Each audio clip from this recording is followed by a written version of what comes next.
enseignants, enseignantes et élèves francophones et francophiles, salut et bienvenue à la leçon 36 de l'école du dimanche des adultes. Nous vous remercions pour l'écoute de toutes nos précédentes revues de l'école du dimanche des adultes. Aidez-nous à toucher plus d'enseignants et d'élèves cette année 2023. Aimez, partagez et abonnez-vous à cette chaîne YouTube. Je demeure votre hôte et frère, pasteur Paul Ézéchiel. En leçon 36, qui sera enseignée le dimanche 7 mai 2023, le titre de la leçon c'est « Les influenceurs du mariage ». Les influenceurs du mariage. Prions. Père Tout-Puissant, accorde au couple la sagesse et la compréhension nécessaires pour bâtir et établir leur foyer. Père Tout-Puissant, accorde au couple la sagesse et la compréhension nécessaires pour bâtir et établir leur foyer. Au nom de Jésus-Christ, nous avons prié. Amen. En connaissance préalable, l'enseignant doit permettre à l'enseignant adjoint de revoir la leçon de la semaine précédente. En leçon d'aujourd'hui, en ouverture, un passage biblique, Proverbes 5, 3 à 4. Proverbes 5, 3 à 4. Mais nous allons commencer à lire à partir du verset 1. Et nous allons insister sur les versets 3 et 4. Le verset 1 à 2 dit « Mon fils, sois attentif à ma sagesse, prête l'oreille à mon intelligence, afin que tu conserves la réflexion et que tes lèvres gardent la connaissance. » Versets 3 et 4. « Car les lèvres de l'étranger distillent le miel, et son palais est plus doux que l'huile. Mais à la fin, elle est amère comme l'absinthe, aiguë comme un glaive à deux tranchants. » Que le Seigneur nous délivre de l'étranger au nom de Jésus-Christ. Amen. Un verset à mémoriser. Verset à mémoriser. Le verset à mémoriser est tiré du livre de Proverbes 24, 3. Proverbes 24, 3. C'est par la sagesse qu'une maison s'élève et par l'intelligence qu'elle s'affermit. C'est par la sagesse qu'une maison s'élève et par l'intelligence qu'elle s'affermit. Et je prie que notre famille, notre maison s'élève et qu'elle s'affermisse par la sagesse divine au nom de Jésus-Christ. Amen. En introduction de la leçon, Dieu a inventé le mariage pour la compagnie, l'intimité sexuelle, la procréation et invariablement l'épanouissement. Dans Genèse 2, 18 et 21 à 24, la Bible dit: L'Éternel Dieu dit, il n'est pas bon que l'homme soit seul. Je lui ferai une aide semblable à lui. Verset 21 à 24. Verset 21 à 24. Alors l'Éternel Dieu fit tomber un profond sommeil sur l'homme, qui s'endormit. Il prit une de ses côtes et renferma la chair à sa place. L'Éternel dit, Dieu forma une femme de la côte qu'il avait prise de l'homme, et il l'amena vers l'homme. Et l'homme dit, voici cette fois, celle qui est eau de mes os et chair de ma chair. On l'appellera femme, parce qu'elle a été prise de l'homme. C'est pourquoi l'homme quittera son père et sa mère et s'attachera à sa femme, et ils deviendront une seule chair. Amen. Ça, ce sont les mathématiques du mariage. En classe, en arithmétique ou bien en mathématiques, 1 plus 1 égale 2. Mais dans le mariage, 1 plus 1 égale 1, puisqu'ils deviendront une seule chair. Cependant, ce qu'il advient du mariage dépend principalement de la compréhension du couple. sur ce que devait être le mariage et des facteurs qui influencent positivement ou négativement cette compréhension.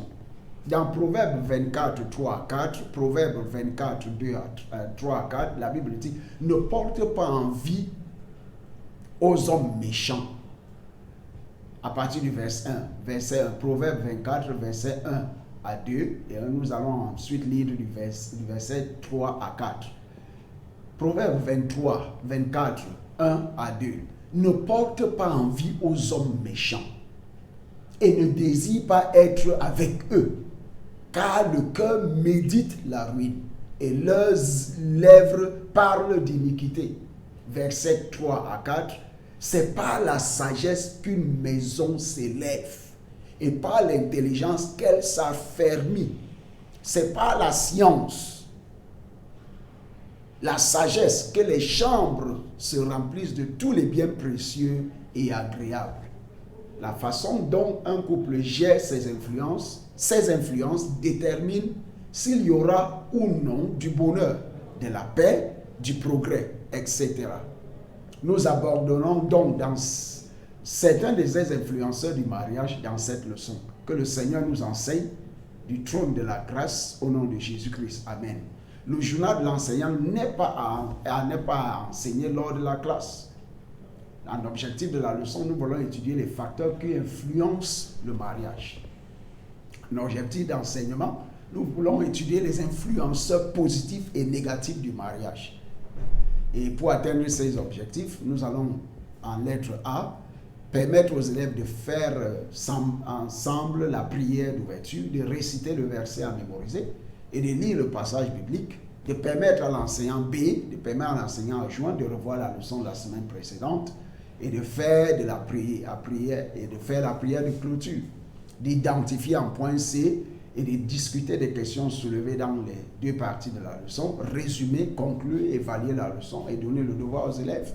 En revue du passage biblique, il incombe, comme je le dis le plus souvent, aux enseignants de s'asseoir et d'étudier le proverbe 5, les proverbes du chapitre 5, 3 à 4, en profondeur pour qu'ils puissent être en avance et au-dessus des élèves. En méthode d'enseignement, la méthode d'enseignement est la méthode d'enseignement par discussion. Et en la gestion du temps, l'enseignant doit partager équitablement le temps d'enseignement entre les deux parties de la leçon. Grande ligne de la leçon. Grande ligne 1. Influenceurs négatifs. Les influenceurs négatifs. L'enseignant devrait demander aux élèves comment les éléments 1 à 7 pourraient avoir une influence négative sur un mariage. A. Amis dans des relations toxiques. Les couples doivent protéger leur mariage contre l'échec en évitant les modèles de relations destructrices, parrainés par des tiers dont les mariages semblent ne pas fonctionner. Il faut faire très attention à qui vous vous associez dans la vie. Dans le 1 Corinthiens 15, 33, la Bible dit « Ne vous y trompez pas, les mauvaises compagnies corrompent les bonnes mœurs. » Dans le livre de Proverbes de Psaume 1, verset 1, la Bible dit « Heureux l'homme qui ne marche pas selon le conseil des méchants, qui ne s'arrête pas sur la voie des pécheurs et ne s'assied pas en compagnie des moqueurs. » Il faut faire attention avec qui vous marchez, avec qui vous vous arrêtez, avec qui vous vous asseyez. Faites attention. Il y a une progression.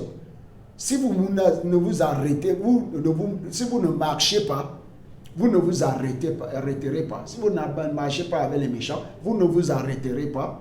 Et si vous ne vous arrêtez pas, vous ne vous asseyerez pas en compagnie des moqueurs. Il faut faire attention. En point B, la recherche excessive d'argent et de la carrière. L'argent est nécessaire pour gérer les affaires de la maison. Mais lorsqu'il est poursuivi aux dépens du mariage, cela peut affecter l'unité du couple. 1 Timothée 6, 10 dit, la Bible dit, car l'amour de l'argent n'est pas mauvais en soi. C'est l'amour de l'argent qui est la racine, qui est une racine de tous les maux. Et quelques-uns, en étant possédés, se sont égarés loin de la foi et se sont jetés eux-mêmes dans bien des tourments. Que le Seigneur nous délivre de l'amour de l'argent au nom de Jésus-Christ et nous délivre des maux, de tous les maux dont l'amour de l'argent nous a envahi au nom de Jésus-Christ. Amen. En point C, l'attention excessive aux médias sociaux.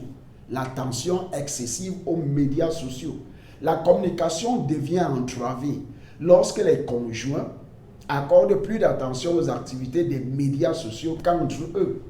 Dans Matthieu 6, 21, la Bible dit « Car là où est ton trésor, là aussi sera ton cœur. » Là où est ton trésor, là aussi sera ton corps, ton cœur. Si votre trésor se trouve dans les réseaux, les médias sociaux, c'est là aussi que sera votre cœur.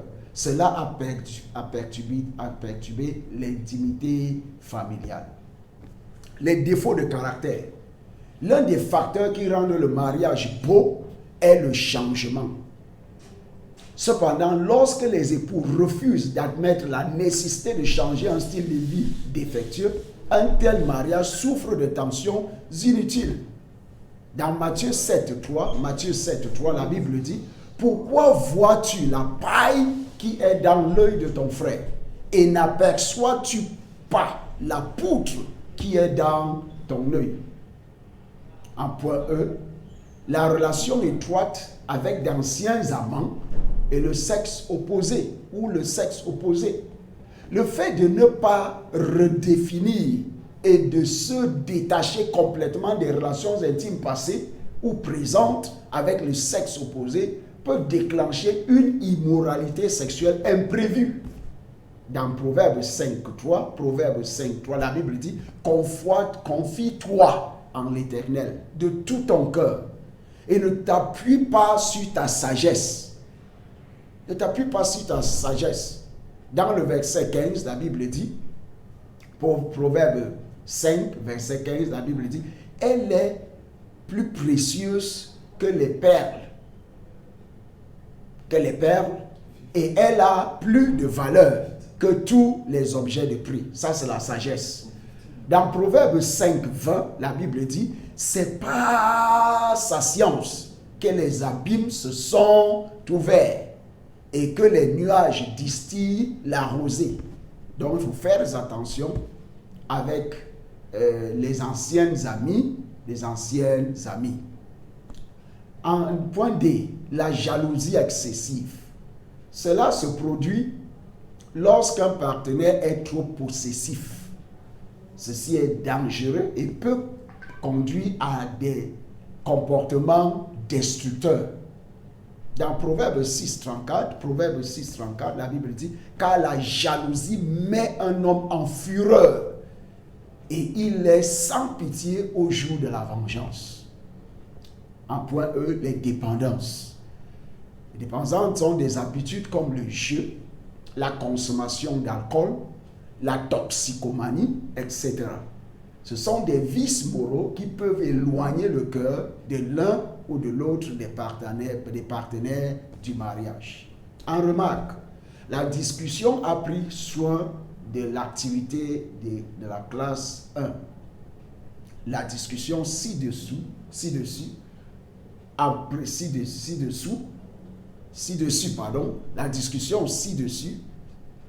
la place de la classe de l'activité 1. En grande ligne 2, les influenceurs positifs. L'enseignant doit noter et apporter les contributions nécessaires sur les influenceurs du mariage, comme indiqué, les influenceurs positifs du mariage, comme indiqué ci-dessus. La confiance et la compréhension. Ce sont des influenceurs positifs du mariage. En 1 Jean 4,18, la Bible dit « La crainte n'est pas dans l'amour, mais l'amour parfait bannit la crainte, car la crainte suppose un châtiment. Et celui qui craint n'est pas parfait dans l'amour. » Dans 1 Pierre 3,7, la Bible dit « Marie, Montrez à votre tour de la sagesse dans vos rapports avec vos femmes, comme avec un sexe plus faible. Honorez-les comme devant aussi hériter avec vous de la grâce de la vie. Qu'il en soit ainsi, afin que rien ne vienne faire obstacle à vos prières. Point 2. L'altruisme et le soutien mutuel. L'altruisme et le soutien mutuel. Galates 6:2. Galates 6:2 dit: portez les fardeaux les uns des autres et vous accomplirez ainsi la foi, la loi de Christ. Portez les fardeaux les uns des autres et vous accomplirez ainsi la loi de Christ. Dans Ecclésiaste 4, 9 à 10, Ecclésiaste 4, 9 à 10, la Bible dit: deux valent plus qu'un, parce qu'ils retirent un bon salaire de leur travail. Car s'ils tombent, l'un relève son compagnon, mais malheur à celui qui est seul et qui tombe sans avoir un second pour le relever. Je prie dans la vie pour vous que vous ne soyez jamais seul au nom de Jésus-Christ. Que le Seigneur Jésus-Christ soit avec vous et que les gens de valeur, les gens de valeur soient autour de vous au nom de Jésus-Christ. Amen. En point 3, priez ensemble et gardez le Christ au centre de votre relation. Priez ensemble et gardez le Christ au centre de votre relation. Matthieu 18, 19 dit: je vous dis encore que si deux d'entre vous s'accordent sur la terre pour demander une chose quelconque, elle leur sera accordée par mon Père qui est dans les cieux. Dans le psaume 127, 1, la Bible dit: si l'Éternel ne bâtit la maison, ceux qui la bâtissent travaillent en vain. Si l'Éternel ne garde la ville, celui qui la garde veille en vain. En point 4, bâtir ensemble un nouveau foyer et une nouvelle culture familiale. Bâtir ensemble un nouveau foyer et une nouvelle culture familiale. Genèse 2, 24 dit: c'est pourquoi l'homme quittera son père et sa mère et s'attachera à sa femme, et ils deviendront une seule chair. En point 5, passez du temps de qualité ensemble. Passez un temps de qualité ensemble. Proverbe 31, 28, ses fils se lèvent et la disent heureuse. Son mari se lève et lui donne des louanges. Amen. En point 6, gardez et gérez vos pensées. Gardez et gérez vos pensées. Proverbe 4, 23 dit: garde ton cœur plus que toute autre chose, car de lui viennent les sources de la vie. Dans Proverbe 23, 7, la Bible dit: car il est comme les pensées de son âme. Mange et bois, te dira-t-il, mais son cœur n'est point avec toi. En point 7, trouvez l'équilibre travail-famille. Trouvez l'équilibre travail-famille. Dans Romains 12, 11, la Bible dit: ayez du zèle et non de la paresse. Soyez fervents d'esprit. Servez le Seigneur. Dans Proverbe 127, 2, Psaume 127, 2 plutôt: en vain vous vous levez matin, vous vous couchez tard et mangez-vous le pain de douleur.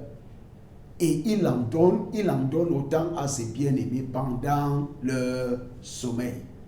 En point 7, 8, ne vous couchez jamais en colère. Ne vous couchez jamais en colère. Éphésiens 4, 26. Si vous vous mettez en colère, ne péchez point. Que le soleil ne se couche pas sur votre colère. En point 9, se dit des paroles gentilles et édifiantes. Proverbe 15.1, une réponse douce calme la fureur, mais une parole dure excite la colère. Colossiens Colossiens 4, 6 dit que votre parole soit toujours accompagnée de grâce, assaisonnée de sel, afin que vous sachiez comment il faut répondre à chacun. En point 10, ne harcelez pas. Proverbe 21, 19 dit, mieux vaut habiter dans une terre déserte qu'avec une femme querelleuse et irritable. En point 11, être raisonnable avec les finances et les budgets familiaux. Proverbe 16, 21 dit, celui qui est sage de cœur est appelé intelligent, et la douceur des lèvres augmente le savoir. En remarque, la discussion ci-dessus a pris le soin de l'activité de classe 2. En résumé, dans cette leçon, les influenceurs du mariage, les influenceurs négatifs du mariage doivent être évités, tandis que les influenceurs positifs doivent être adoptés. Que le Seigneur nous donne la grâce de faire ainsi au nom de Jésus-Christ. Amen. En conclusion, dans cette leçon, chaque mariage est un travail en cours. Par conséquent, nous devons être intentionnels pour que cela fonctionne. Chaque mariage est un travail en cours. Par conséquent, nous devons être intentionnels pour que cela fonctionne. Amen. Je prie pour vous que votre mariage fonctionne au nom de Jésus-Christ. Amen. En évaluation, quelles sont les influences positives et négatives sur un mariage? Quelles sont les influences positives et négatives sur un mariage? En prière de clôture, prions. Père, s'il te plaît, aide tous les couples à éviter les influenceurs négatifs et à adopter les influenceurs positifs dans le mariage au nom de Jésus-Christ. Père, s'il te plaît, aide tous les couples à éviter les influenceurs négatifs et à adopter les influenceurs positifs dans le mariage. Au nom de Jésus-Christ, nous avons prié. Amen. On devoir mentionner 5 catégories de personnes qui représentent des tiers qui sont capables d'influencer un mariage. Mentionner 5 catégories de personnes qui représentent des tiers et qui sont capables d'influencer un mariage. Et comme je l'ai dit dans nos précédentes revues de l'école du dimanche, le mariage, tant que le Seigneur Jésus-Christ n'est pas au-dessus, n'est pas le partenaire supérieur dans votre mariage, ce mariage ne pourra pas durer. C'est pourquoi vous, en tant que mari, en tant que femme, vous devez remettre votre cœur à Jésus-Christ. Vous devez naître de nouveau. Remettez votre mariage, remettez votre vie et votre relation, votre mariage à Dieu et à Jésus-Christ. Et il s'en occupera. Il résoudra tous les problèmes qui pourront survenir au cours de vos relations dans le mariage au nom de Jésus-Christ. Et je prie que Jésus-Christ soit celui qui influence votre mariage positivement, puisqu'il ne peut pas influencer négativement au nom de Jésus-Christ. Remettez votre mariage, remettez vos vies à Jésus-Christ et tout ira bien et mieux dans votre vie et dans votre mariage au nom de Jésus-Christ. Amen. Que Dieu vous bénisse. Bonne écoute, bonne étude. Au revoir.